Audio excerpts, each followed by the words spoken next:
All right, let's dive in. We're going to walk through one of the most incredible chapters in the Bible, Romans 11. But we're not just going to study it, we're going to see it. The goal here is to go verse by verse and build a picture in your mind so clear you'll never forget it. It's a story packed with mystery, mercy, and a promise that just can't be broken. And it all kicks off with one really unsettling question. Here we are, verse 1, and it just drops this bombshell question on us. I say then, has God cast away his people? Just picture a tense courtroom. The air is thick, and it feels like the verdict could go either way. Has everything God promised just failed? But before you can even take a breath, Paul smacks down the answer. The very next words in verse 1 are, certainly not. I mean, you can just imagine that phrase stamped in giant red letters over the whole scene. It's not just a no, it's an absolutely not. Don't even think about it. And the rest of this chapter is all the evidence why. So, to prove his point, Paul starts with himself, some personal, undeniable proof.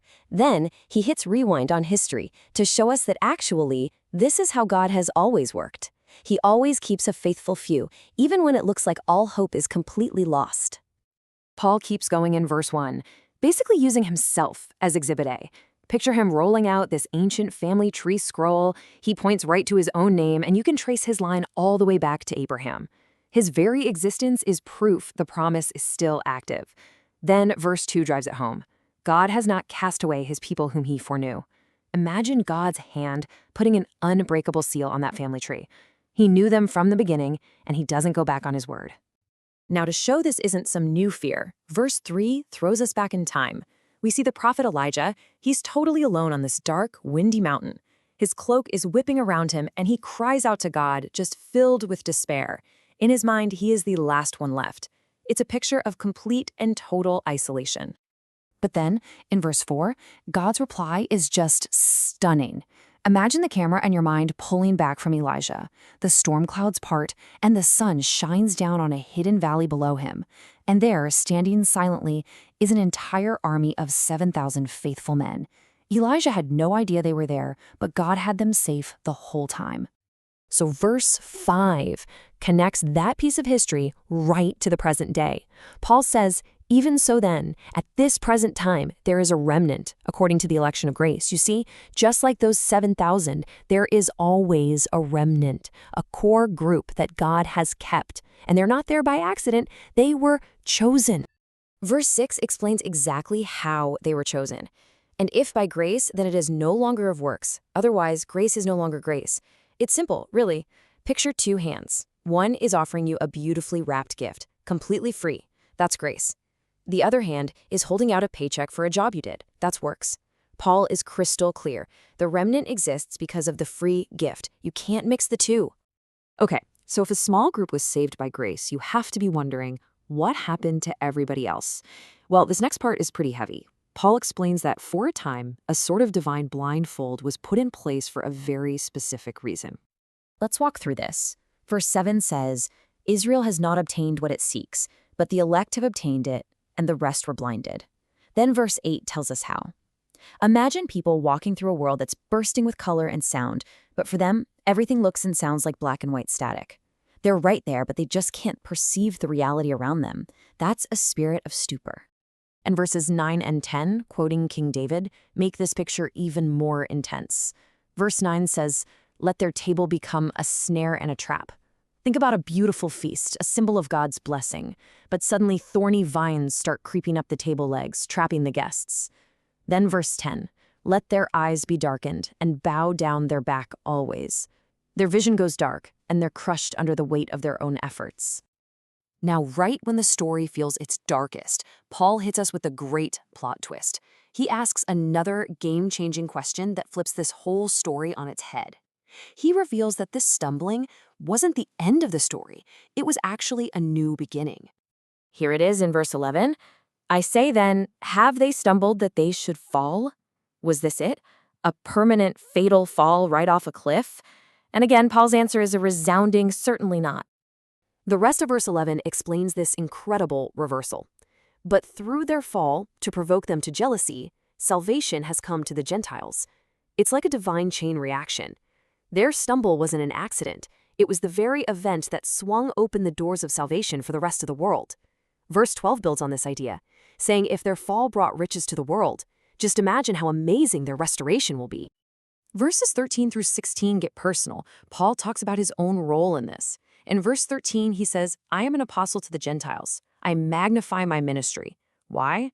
Verse 14 tells us, if by any means I may provoke to jealousy those who are my flesh and save some of them. He's basically pouring gasoline on his ministry to the nations, hoping the fire gets so bright that his own people see it and want back in. Their rejection, as verse 15 says, led to the reconciling of the entire world. Now, to help us really visualize this complex, incredible plan, Paul gives us one of the most powerful illustrations in the whole Bible. Starting in verse 17, he invites us to picture an ancient olive grove and one very, very special tree. So first, we got to understand this key idea, grafting. It's a real thing gardeners do. Imagine a gardener takes a branch from a wild, scraggly tree. He makes a careful cut in the trunk of an old, cultivated olive tree, wedges that wild branch in, and wraps it up tight. Pretty soon, that wild branch is alive, drawing all its nutrients from those old, strong roots. Okay, so let's build this tree in our minds verse by verse. Verse 17, the root is holy, representing God's promise. The natural branches are Israel. Some of those branches are broken off because of unbelief. And you, the Gentile believer, you're like that wild olive shoot, grafted right in among them. Now, verse 18 is a warning. Don't get arrogant and boast against the original branches. Then in verse 20, he makes it clear. Because of unbelief, they were broken off, and you stand by faith. It's all about humility. And verses 21 to 24 remind us that if God could break off the natural branches, he can certainly cut you off. And he is more than able to graft the original ones right back in. This, right here, from verse 18, is the money shot. It's the core message for every single one of us who has been grafted in. You are not the source of life. You didn't grow this tree. Just picture that once wild branch, now full of leaves and fruit, getting all of its strength from those ancient roots buried deep in the earth. The root supports you. It's never the other way around. And now Paul is ready to pull back the final curtain.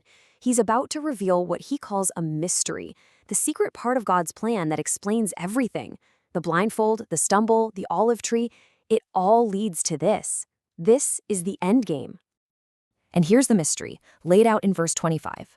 Blindness, in part, has happened to Israel until the fullness of the Gentiles has come in. Imagine this giant cosmic doorway. For ages, people from every nation on earth have been streaming through it.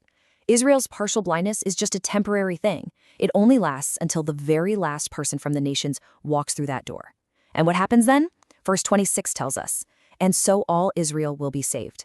The focus swings back, and the original promise is finally fulfilled. After explaining this breathtaking, world-spanning plan, Paul just can't contain himself. He just bursts into worship. Verse 33 is a shout of pure awe. You can almost picture zooming out from our planet, past our solar system until our entire galaxy is just a beautiful swirl of light. That's the scale we're talking about here. God's wisdom, his plans are so much bigger than we can possibly imagine. And he lands the plane with verse 36, the ultimate mic drop. Imagine everything in existence flowing from three currents. One flows from God, who is the source of everything. One flows through God, who sustains everything. And one flows to God, who is the purpose of everything. It's the perfect final word on God's sovereignty over this whole incredible story.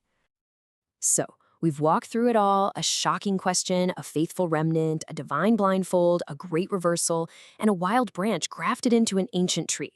A plan so huge it uses a nation's stumble to save the world, all with the goal of bringing the original family back home. So the final question isn't just about them, it's about you, it's about me. Knowing that God's plan is this big, this detailed, and this unstoppable, how does that change the way you see your own small but important part in his story?